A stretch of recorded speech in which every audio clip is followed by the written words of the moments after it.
जिंदाबाद जिंदाबाद जिंदाबाद। पत्थर को भी कर दे पानी, जय भवानी। नमस्कार देवी और सज्जनों, मेरा नाम है मुकुल देव रक्षपति। आप देख रहे हैं लाइव टाइम्स टीवी और इस समय पर आप लोगों के बीच में सोलन से हम लाइव हैं, जहां पर जो कल ये पद यात्रा निकाली जा रही थी वो आज सोलन से सिरमौर की ओर रवाना हो रही है और आज सराहां के आसपास रहने की बात है। जैसे कि आप लोग देख पा रहे हैं कि यहाँ पर जो इन्होंने कहा है कि SC/ST और एट्रोसिटी एक्ट की जो ये एक तरह से शव यात्रा है वो यहाँ पर निकाली जा रही है और उस सांकेतिक शव को लेकर ये धर्मशाला तक जाएंगे, विधानसभा का घेराव करेंगे और सामने आप देख पा रहे हैं उसे। और इसी दौरान आगे की ओर अगर आप देखें तो मदन जी, रोमित जी दोनों यहाँ पर चले हैं। कुछ प्रश्न कल के लाइव स्ट्रीम के बाद बहुत से लोगों के पहुंचे थे, तो उन प्रश्नों को भी हम लेकर जाएंगे। कल भी हमने जैसे यहाँ पर हमने बात की थी, एक्ट को मुर्दाबाद के नारे यहाँ पे लगाए जा रहे हैं, बात करने की प्रयास करेंगे। क्या कहना है यहाँ पर पदाधिकारियों का?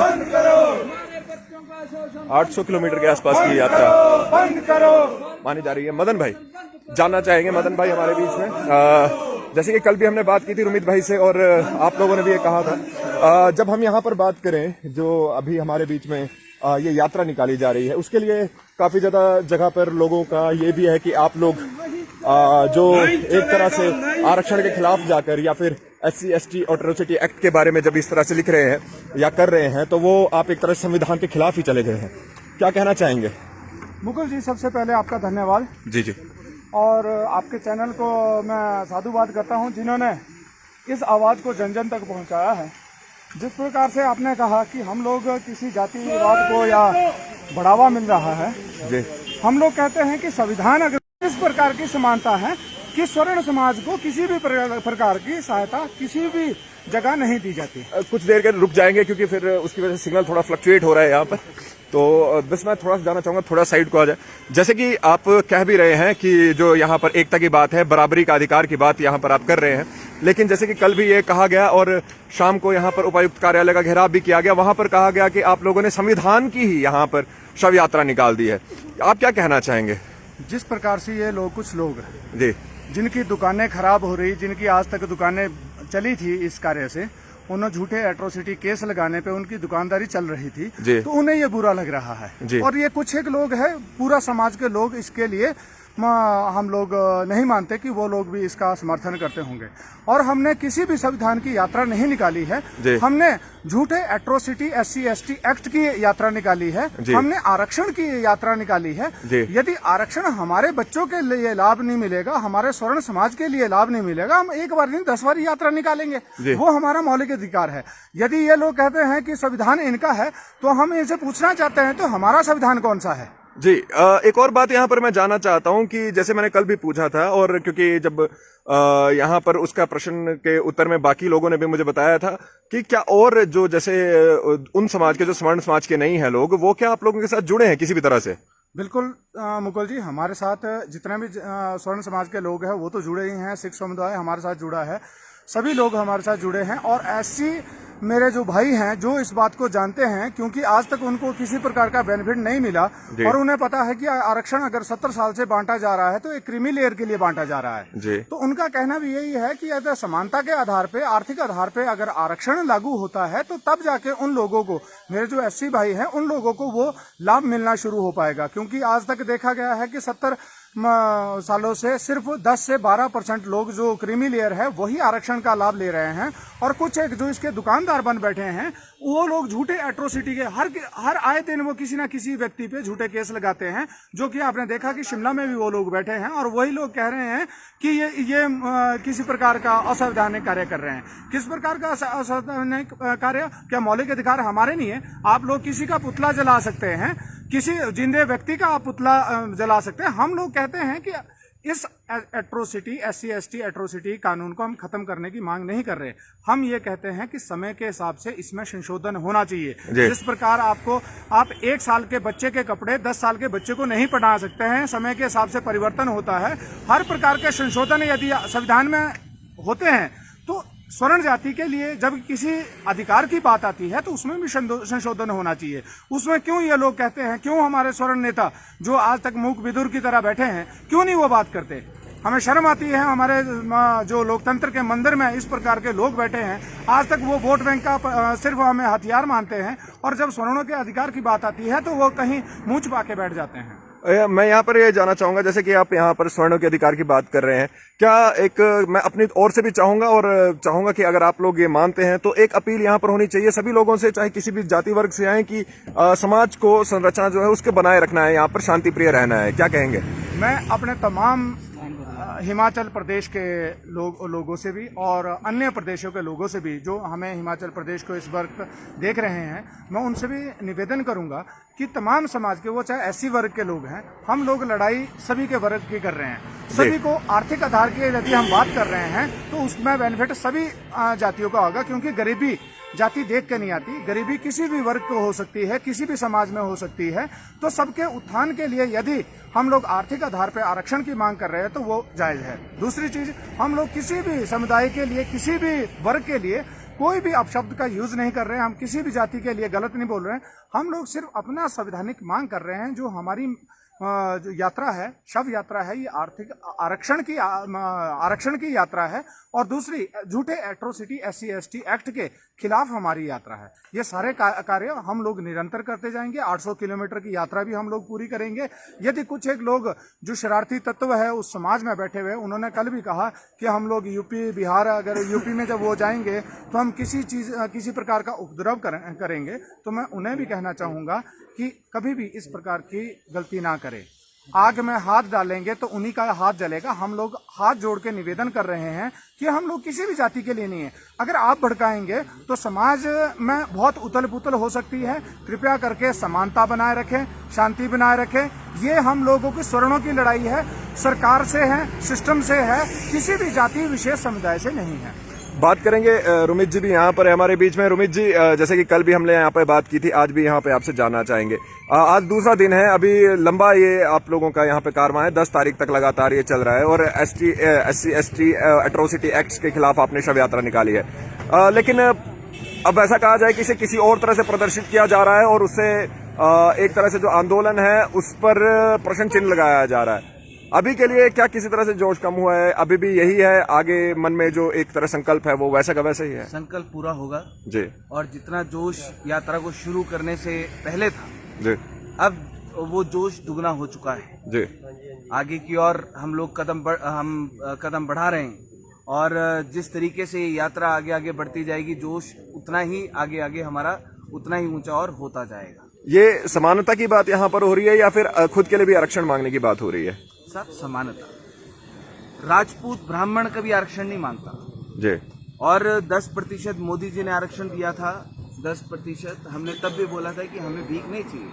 हम समस्त सर्व समाज की बात करने वाले लोग, सबको संरक्षण देने वाले लोग। जब बात होगी पूरे 135 करोड़ लोगों के अधिकारों की बात की जाएगी। हम अपने लिए आरक्षण, हम बलिदान करने वाले लोग। हमारे पूर्वजों ने बलिदान दिया, हमारे लोगों ने, पुरखों ने बलिदान दिया। हम उन लोगों में से हैं, और आगे भी हम लोग उसी चीज को हम लोग फॉलो करते आ रहे हैं। और अभी भी हम लोग बात करते हैं कि हर व्यक्ति की बात होनी चाहिए। इस देश के 135 करोड़ लोगों की बात होनी चाहिए। एक वर्ग के लिए सरकार नहीं बैठी है, एक वर्ग के अधिकारों को पूरा करने के लिए सरकार नहीं बैठी। सबकी बात करनी पड़ेगी, और सरकार की ये नैतिक जिम्मेवारी बनती है। एक और चीज यहाँ पर पूछना चाहेंगे, कमेंट भी आया है कि धमकियां भी दी जा रही है, मैं नाम किसी का नहीं लूंगा, लेकिन क्या उसका कुछ फर्क पड़ता है? क्या कहना चाहेंगे ऐसी जगह पर आप? अरे मुकुल जी, देखो, धमकियों से ना राजपूत कभी डरा है और ना कभी डरेगा। और जो लोग धमकियां देते हैं वो अपने अंदर थोड़ा झांक के देख लें। जी। हमने देखिए, बड़ा शालीनता के साथ, बड़े सभ्यता के साथ हम लोगों ने इस रैली को, इस यात्रा को हम लोग पूरा कर रहे हैं। किसी समाज की, किसी जाति के खिलाफ हम लोग नहीं। जो लोग स्वर्ण समाज मुर्दाबाद के नारे लगा रहे हैं, आज जो देश के संविधान को अपने पिताजी की जागीर समझ के बैठ चुके हैं, तो उनसे भी पूरे प्रदेशवासियों, देशवासियों को पूछना चाहिए कि इस देश का संविधान अकेले उन लोगों का है कि 135 करोड़ लोगों का है। एक यहाँ पर विडंबना जैसी जाहिर होती है जब आप एक तरफ बोलते हैं कि जो मैं दोनों से पूछ रहा हूँ, ये मदन भाई, रुमित भाई, आप जैसे कह रहे हैं कि सभी समाज के लिए, समान के लिए आप यहाँ पर चल रहे हैं, उसी के साथ जब आप बात करते हैं तो आप ये भी कहते हैं कि राजपूत किसी से डरता नहीं है। ये एक विरोधाभास नहीं हो रहा है ये भाषा में? नहीं है साहब, ये विरोधाभास नहीं है जी। अब अगर कोई कहीं पर चौक पे खड़ा होके ये बोलेगा जी हम गर्दने कटवाना जानते हैं, हम काटना भी गर्दने, हम गर्दने काटना भी जानते हैं। अरे भैया किसकी गर्दने काटोगे? इतिहास पढ़ लो पहले। इस देश में क्षत्रिय समाज का इतिहास पढ़ लो। पूरी दुनिया थर थर कांपी है राजपूतों के नाम से, राजपूतों के इतिहास से। किसको दे रहे हैं धमकियां? हमने धमकियां देने वाली कोई बात नहीं करी।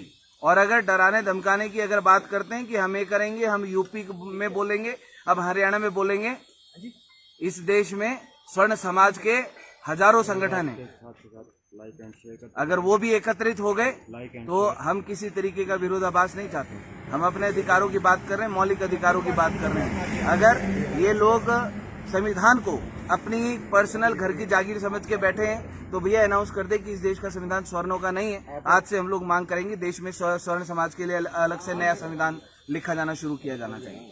आज आप सराह में होंगे, उससे पहले एक बार फिर से मैं चाहूंगा कि जैसे कि आप लोगों ने कहा कि जो यहाँ पर आरक्षण को लेकर बात हो रही है, तो मैं क्लैरिटी चाहूंगा, मेरी ऑडियंस भी क्लैरिटी चाहिए। आरक्षण के विरुद्ध है आप लोग या फिर किसी? जातिगत आरक्षण पीढ़ी दर पीढ़ी आरक्षण के हम लोग खिलाफ हैं। जी। जो आरक्षण है, जो आरक्षण का लाभ 135 करोड़ लोगों को मिलना चाहिए। एक परिवार को एक बारी में मिलके खत्म होना चाहिए, दूसरे परिवार को उसका लाभ मिलना चाहिए। ये नहीं कि आप 7-7 पीढ़ी तक आरक्षण की आप सुविधा दे रहे हैं।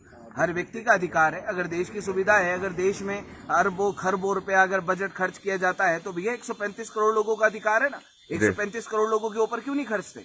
हम लोग जातिगत आरक्षण के हम लोग खिलाफ हैं। आर्थिक आधार पर आरक्षण की हम लोग मांग करते हैं। हर परिवार की, चाहे वो अनुसूचित जाति वर्ग से है, चाहे वो पिछड़ा वर्ग से है, चाहे वो स्वर्ण परिवार है, हर परिवार की बात होनी चाहिए। हर परिवार को सरकार की सुविधाओं का लाभ मिलना चाहिए। अगर सरकार ये सुविधाएं नहीं दे सकती तो स्वर्ण समाज सोचेगा कि उन्होंने क्या करना है। यही बात मदन भाई आपसे भी जानना चाहूंगा। जब आप यहाँ पर बात कर रहे हैं आरक्षण की, तो जैसे उन्होंने यहाँ रुमित भाई ने भी कहा कि आरक्षण हमें जातिगत आधार पे नहीं, यहाँ पर आर्थिक आधार पर चाहिए अगर किसी को भी मिलता है। आप क्या कहेंगे यहाँ पर कि जो अभी की बात हो रही है, तो क्या इसे जातिगत रंग दिया जा रहा है? बिल्कुल मुकुल जी, सबसे पहले तो मैं जो अपने सरकारें नेतृत्व करती है, मैं उनसे पूछना चाहूँगा कि जो लोग हम पे ये तमगा लगा रहे हैं कि हम लोग जातिगत व्यवस्था को बढ़ा रहे हैं, मैं उनसे पूछूंगा जब वो पंचायत घर में जाते हैं तो वो बोल के करवाते हैं कि आज आपको एससी का सर्टिफिकेट दे दो, मैं फलाने वर्ग का हूँ, मेरे को इसका सर्टिफिकेट दे दो। जब सबसे पहले तो व्यवस्था सरकारों ने खराब की है, जो एक सर्टिफिकेट बना के देती है कि आप फलानी कास्ट से हो। मतलब कि ये समझे कि एक वोट बैंक बना दिया गया है इसे। वोट बैंक बना दिया गया है। और दूसरी तरह से ये कुछ एक लोग जो दुकानदार चलाते हैं उन्हें ये दुर्भाग्यपूर्ण लगेगा, क्योंकि जब आर्थिक आधार पे यदि आरक्षण होगा, सबके हितों की रक्षा करने की यदि बात होगी तो इनके पेट में दर्द होना वाजिब है। और दूसरी बात मैं आपके मुकुल जी आपके माध्यम से ये कहना चाहूंगा उस व्यक्ति विशेष के लिए जो शिमला में बैठे हैं, उनका मैं धन्यवाद भी करना चाहूंगा, क्योंकि उनकी वजह से हमारा स्वर्ण समाज जो सोया था वो जाग रहा है। और मैं चाहूंगा कि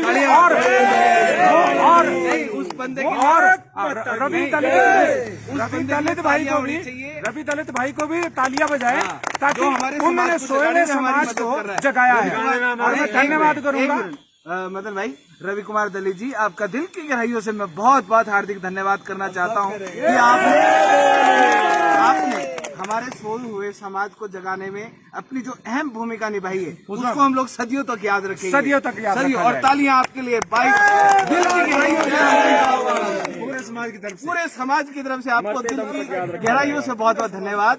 हमारे सोए हुए समाज को जगाने में जो आप हमारा सहयोग कर रहे हैं, और दिल की गहराइयों से पूरे समाज की ओर से। और मैं तो चाहूंगा जिस प्रकार से दलित जी बात कर रहे थे, रवि कुमार दलित जी बात कर रहे थे, या उनके मुखिया चंद्रशेखर बात कर रहे थे कि हम यूपी में आएंगे तो डंडे मारेंगे या कुछ करेंगे। हम तो चाह रहे हैं कि वो डंडे मारे, हम तो चाह रहे हैं कि वो पत्थर मारे, हम तो चाह रहे हैं कि रोड पे वो गाड़ी चढ़ाने की कोशिश करे। अगर हम मरते हैं ना, तो अगर मेरा 62 लाख लोग या मेरा पूरा भारत का स्वर्ण जागता है ना, हम मरने के लिए भी तैयार है, हम डंडे खाने के लिए भी तैयार है। किसी भी किसी भी प्रकार की ओछी हरकत करने में अगर उतारू है तो हम उसका मोस्ट वेलकम करते हैं। वो ज्यादा दूर ना जाए, रुड़की या यूपी जाने की जरूरत नहीं, हिमाचल में ही कर दे भाई। कम से कम 800 किलोमीटर की यात्रा खत्म हो जाएगी और मेरा संपूर्ण समाज जाग जाएगा। उसके लिए धन्यवाद।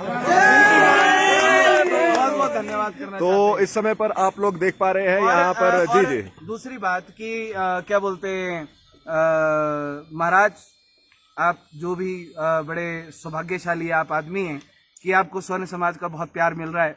दूसरा कि आप बोल रहे हैं कि हाँ जी ये रुमित मदन अपने बाप की अर्थी ले जा रहे हैं, किसकी ले जा रहे हैं। साहब मैं आपसे निवेदन करना चाहता हूँ, आप रुमित और मदन की अर्थी निकालो। हम आरक्षण की अर्थी निकाल कर ले जा रहे हैं, एट्रोसिटी SC/ST एक्ट की हम लोग एक शव यात्रा निकाल के जा रहे हैं। साहब आपसे हम हाथ जोड़ के विनम्र निवेदन करना चाहते हैं कि आप रुमित और मदन ठाकुर की आप इसी तरीके से शव यात्रा अपने कंधों पे उठा के ले जाएं। बहुत बहुत धन्यवाद। चलिए, बहरहाल इस समय पर आप देख सकते हैं कि यहाँ पर जो हमारे स्वर्ण समाज या स्वर्ण मोर्चा के लोग जो है वो आगे की ओर आज सिरमौर की ओर जा रहे हैं और शव यात्रा यहाँ पर चल रही है। जैसे कि उन्होंने कहा कि अभी भी ये कह रहे हैं कि जो इनका अभी तक भी एजेंडा है वो यही है कि जो आरक्षण है वो जातिगत आधार पर समाप्त होकर आर्थिक आधार पर मिलना चाहिए। और ये 800 किलोमीटर लंबी यात्रा लगातार यहाँ पर चल रही है। आप देख सकते हैं एट्रोसिटी एक्ट और SC/ST एक्ट के यहाँ पर जो ये शव यात्रा निकाली गई है वो आपके सामने से जा रही है जय भवानी के नारों के साथ। और उसके साथ यहाँ पर एक बात उन्होंने जरूर कही कि अगर इस तरह की यहाँ पर हमारे बीच में बात बनती है कि जो आर्थिक आधार पे आरक्षण मिले तो उससे SC/ST एक्ट के लोगों को भी, SC/ST लोगों को भी फर्क पड़ेगा। आप सब लोग इसके बारे में क्या सोचते हैं? आप अपने कमेंट्स के माध्यम से जरूर लिखें, शेयर जरूर कीजिए, लाइक करना ना भूले वीडियो को। आप देख सकते हैं शंखनाद स्वर्ण समाज अधिकार पद यात्रा 10 तारीख को ये खत्म होगी धर्मशाला में जाकर। अभी के लिए आप लोगों से विदा लेंगे। देखते रहे लाइव टाइम्स टीवी। जय हिंद।